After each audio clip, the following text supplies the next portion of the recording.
আমি গেছি এখানে, যাওয়ার পরে আমার 1 ঘন্টা আমি হাঁটতে হাঁটতে অপেক্ষা করতে করতে কনসাল জেনারেলের সাথে দেখা করতে দেয় না। তো আমি বাসায় চলে আসছি। আমি বলি যে আবার জোহরের নামাজ পড়ে, বাসায় না হোটেলে চলে আসছি, জোহরের নামাজ পড়ে আবার যাবো। তো আমি বলছি যে 3টার সময় আমি ফেরত আসবো।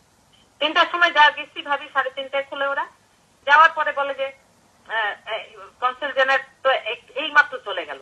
তো আমি বললাম যে কার কাছে বলবো তাহলে? আমারে কি বলে জানেন ভাবি? ভুলে যান এই কথা। আমি বলি ভুলবো মানে কি বলতেছেন? বলে আপনার পরিবারের অনেক মানে এইভাবে এক্স্যাক্টলি বলে নাই, বলছে আপনার সম্মান আছে, পরিবারের সম্মান আছে। আমি বলছি আমি কি নাম আছে, আমি বলছি এই নাম নিয়ে কি মাটির নিচে যাবো না? এটা কি বাংলাদেশ এমবেসি? আমি মুখের উপর বলেছি বাংলাদেশ এমবেসি, বাংলাদেশ কনসুলেটে সারাদিন কাটাইছি ভাবি বলতে গেলে একদম।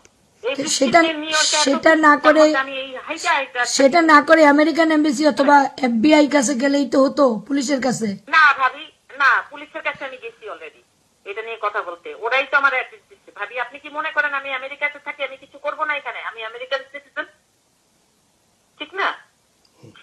কিন্তু যেটা হয়েছে সেটা হলো যে ভাবি ওরা দুরন্তর মানুষ, বুঝতে পেরেছেন? এত বছর ধরে এটা আর সমস্ত কথা আমি পিছন দিকে ফিরায় তাকায় দেখি। আচ্ছা, তুমি কিছুদিন আগে তো তুমি কুমকুমকে আমাকে থ্রেট দিলা, ওটা আগে করলা কেন? আমি তো ভাবছি আপনার মাথা খারাপ হয়ে গেছে, আপনার ছেলে মারা গেছে। না, আমার মাথা খারাপ হবে কেন? আমি কি জানি যে আপনার ছেলে আত্মহত্যা করে নাই? আমি তো সবসময় জানি আসছি ইমন আত্মহত্যা করছে। কেন আত্মহত্যা করবে? ও তো ঝুলানো ছিল না, ওকে তো ঝুলানো ছিল না। কিন্তু আমার সামনে তো প্রমাণ ছিল না। আমার সামনে তো প্রমাণ ছিল যে ওরা যে বলে তুমি স্ক্লাবো মেডিকেল সেন্টার থেকে তুমি বলছো সুপন রায় লিখছে যে ওকে ডাক্তার এনে দেখানো হয়েছে, ঝুলন্ত থেকে নামানো হয়েছে, এগুলো সব মিথ্যা। ক্লাবের কথা যদি বলি, আপনারা যখন ইমনে নিয়ে হসপিটালে চলে যান না, হসপিটালে না যেখানেই যান, আপনারা হসপিটালে গেছেন, এটা আমি ধরে নিব। যেহেতু আমি তো ইমনে চেহারাটা দেখছি, এখনো আমার মনে পড়ে যে ওর পুরা ঠোঁটটা কালো হয়ে গেছিল, মুখটা হয়ে গেছিল, আমি দেখতেছিলাম ওদের দরজা দিয়ে ঢুকার আগে। আমি তো ভাবি, আপনি জানেন যে আমিও আমার স্বামী হারাইছি ভাবি। আমি হারানোর ব্যথা আমার খুবই ভালো জানে, কিন্তু আমি তো জীবনে চিন্তা করতে পারি না যে কোনো মেয়ে নিজের জামাইরে খুন করতে পারে। বুঝতে পেরেছেন ভাবি? হ্যাঁ পারে, যখন চরিত্র খারাপ হয়ে যায়। আমার এমন কান ছিল, বলছিল আমার বোর চরিত্র খারাপ হয়ে গেছে। হ্যাঁ, স্বামীর চরিত্র তো খারাপ ছিল, এটা তো আমিও জানি। সেটা তো নতুন কিছু না, এটা তো আমিও জানি। সে তো আমার ছেলের গায়ে হাত দিচ্ছে, আমার ছেলেও এটা বলতে পারছে। ও তো আমার ছেলের হাতের মধ্যে হাত বুলাইছে, যেরকম করে ছেলে 17 বছর বয়স ছিল, তারপরে ছেলে আমার কাছে এটা বলছে। স্বামীর চরিত্র কি আমি জানতাম না? অবশ্যই জানতাম। আচ্ছা শুনো, এখন তোমাকে তুমি কালকে তোমাকে আমি কখন ফোন দিব বলো? আজকে মানে কালকে মানে আজকে একটু পরে, ঘন্টা 2-1 পরে। ভাবি হ্যাঁ, তোমরা তো ঘুমাবে এখন। ফোন করতে পারেন, আমাদের এখানে সময় তো এখন প্রায় 1টার মতো হয়ে গেছে রাত্রে। হ্যাঁ, আমাদের ফজর হয়েছে। আপনাদের এখানে কত? আমার এখানে ফজর নামাজ পড়লাম এখন 4:30 বাজে। আমার একটু ঘুমানোর দরকার, সারাদিন গত রাত্রে 4:30 থেকে। আপনিও ঘুমান ভাবি, আমিও ঘুমাই, কারণ আজকে সারাটা দিন আমার জাগিছে। ভাবি আমার মনে হয় না আমি আর কোনো কিছু করার দরকার আছে। আমার মনে হয় যে ভিডিও যখন ভাইরাল হয়ে গেছে, অনেক মানুষ অনেক জায়গা থেকে ফোন করতেছে আমারে। এখন বাকি কথাগুলো কিভাবে তুমি কি করবে, তোমাকে সেভ করা হবে কিভাবে, তোমাকে কিভাবে আমার সেভ করার কিছু নাই ভাবি। আমি নিজের সেভ করতে পারবো আল্লাহর রহমতে ইনশাআল্লাহ। এখন আমি যতটুকু জানি যে আমার হাজবেন্ড যখন জানে যে এই জিনিসটা, ও তো আর জানতো না আমি যখন বাসার থেকে নিউ ইয়র্কে চলে আসি, ওরে আমি জানাই নাই কিছু যে আমি নিউ ইয়র্কে চলে আসতেছি। বুঝছেন, আমি ভান করছি যে আমার মাথা খারাপ হয়ে গেছে, আমি চুপচাপ ওইখান থেকে খাইটা পড়ছি। এই জন্য হীরা ভাই বলছে যে আমার মাথা খারাপ হয়ে গেছে।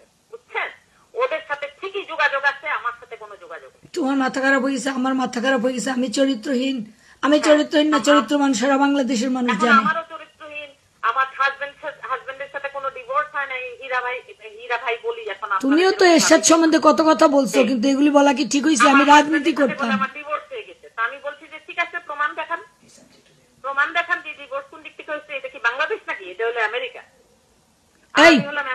এই রুবি, আমার হাজবেন্ডের বন্ধু ছিল বলে হীরা, মাত্র একদিন দেখা হয়েছে হীরার সাথে আমার হাজবেন্ডের। এইগুলি আপনার সাথে নাকি স্বামীরা কোন কালে? সে না একটা চাইনিজ নাপিত, ওর সাথে তো আমার একদিন দেখা, মার সাথে একদিন না 2 দিন দেখা, আর ওর বাপের সাথে আমার হাজবেন্ডের একদিন দেখা হয়েছে। তারপরে আমরা তো কোনোদিন ওর সাথে যোগাযোগ করি নাই। ভাবি সব কথা তো আমি স্বামীরারই শুনছি ভাবি, আমি তো সব কথা সামিরের সঙ্গে আমার কোনোদিন কোনো কথা কাটাকাটিও হয় নাই, আমি এতটাই ভালোবাসতাম তারে। সামনাসামনি কথা হয় নাই আপনার আচ্ছা। সামনাসামনি কথা হয়েছে ভাবি? তোমাকে কখন কিভাবে করব, আপনার কথা শুনবো। কয় ঘন্টা পরে করব আমাকে বল। আল্লাহ শুকর, আলহামদুলিল্লাহ তোমাকেও পেয়ে গেলাম। ভালো কথা, আপনি আমার অনেক তোমাকে তো তুই বলতো, আমি বিকিকে আমি কোলে নিয়ে আমার অবাক লাগে। আমি বিকির জীবনটাকে আমি বাড়াই দিলাম, আমি যখন বাবা মারা গেল আর আমার ছেলের জীবনটা তুমি নিয়ে নিলে, এটা আমি বিশ্বাস করতে পারি না। না ভাবি ঠিক আছে, আল্লাহর ইচ্ছার উপরে আমাদের কোনো ইচ্ছা নাই। আল্লাহর যদি এটা ইচ্ছা হয়ে থাকছে তো হয়ে থাকছে। আর আমি এখন সবল করে আমারও দিছি। যদি কথা বলতে হয়, মানুষ যদি আমার গালিগালাজ করে বা যা কিছু বলুক, আমি কিন্তু ভাবি আপনি জানেন যে আমি 10টা বাঙালি মেয়ের মতো না, আমি একটু অন্যরকম। আমার সাথে কেউ যদি বলে যে হ্যাঁ আগে বলছো আত্মহত্যা, এখন কেন হত্যা বলো? আগে জানতাম আত্মহত্যা, এখন জানি হত্যা। তফাৎটা হইলই, ঠিক নাকি ভাবি বলেন? হ্যাঁ, তুমি যেটা জানো মানুষ সেটাই। এরকম প্রশ্ন করতে পারে যে আগে তুমি, আপনিও করতে পারেন, তুমি আগে বলছো আত্মহত্যা, এখন কেন হত্যা বলো? আগে জানতাম আত্মহত্যা, এখন জানি যে এটা হত্যা। বলি হত্যা। এখন তুমি কি এভিডেন্স কি দিতে পারবা তোমার সপক্ষে? আমার এভিডেন্স দেওয়ার মধ্যে কি আছে ভাবি? ওই রাত্রে কি হয়েছে, ওই আমার জীবনে আমার হাজবেন্ড কি করছে, আমার ভাই কি করছে, আমার ভাইয়ের বউ কি করছে, আর লুসি কোথায় ছিল, সামিরেরা কি করছে, এগুলো সবই বাইরে আসছে। আর সবচেয়ে বড় কথা ভাবি, রুমির লাশ কবর থেকে তুললেই আমার মনে হয় আমার ছোট বোনটাই এই ব্যবস্থা করবে। আচ্ছা আলহামদুলিল্লাহ, তোমাকে আমি যেন আবার পাই, আল্লাহর কাছে এটাই আমি যেন পাই, আর এই কথাগুলো তুমি ভাইরালে ছাড়তে পারো এবং ছেড়ে তুমি প্রধানমন্ত্রীকে বলো যে তোমাকে যেন সেভ করেন। জানেন না যে আমি নিজেও জানতাম না ভাবি যে ইমনের এত ভক্ত আছে। হ্যাঁ, আল্লাহ একজন ফোন করছে অস্ট্রেলিয়া থেকে, একজন ফোন করছে ভিয়েনা থেকে। আমি তো বলে, এই বাচ্চা মেয়েরা বলে যে আন্টি আমার 95-এ জন্ম হয়েছে, আমি এত বেশি ভক্ত, এখনো ওর ছবি দেখলে আমি কান্দি। আমি বলি আরে আমি তো কোনোদিন চিন্তা করি নাই যে ইমন এত ফেমাস ছিল।